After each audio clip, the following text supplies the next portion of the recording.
And could direct talks between the United States and North Korea be on the horizon?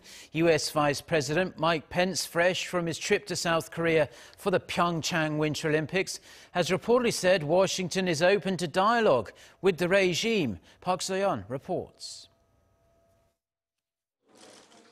The U.S. government is said to be willing to sit down for talks with North Korea. The opportunity was reached after an understanding between the White House and President Jae-in during U.S. Vice President Mike Pence's visit for the PyeongChang Winter Olympics.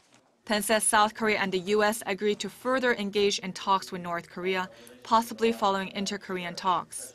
The U.S. will continue its policy on maximum pressure and continue to impose harsh sanctions on North Korea, but at the same time be open to talks without preconditions. Pence told the Washington Post that South Korea and the U.S. will pursue a policy of maximum pressure and engagement at the same time. This marks an important change from the previous U.S. stance, which was focused mainly on maximum pressure and confirming Pyongyang's determination for denuclearization. Pence added the pressure campaign will intensify, but the Trump administration is open to talks if the regime shows a willingness to do so. U.S. Secretary of State Rex Tillerson said on Monday that it's too early to judge whether the latest developments represent the start of a new diplomatic process.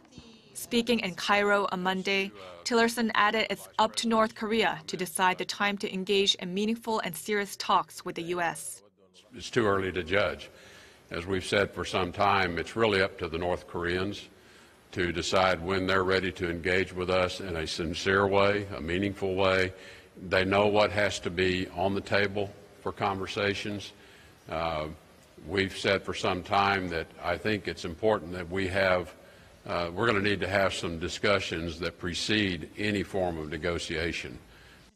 During his recent trip to Northeast Asia, Pence announced that the U.S. would soon unveil its toughest ever sanctions on North Korea that may include maritime interdiction and a naval blockade.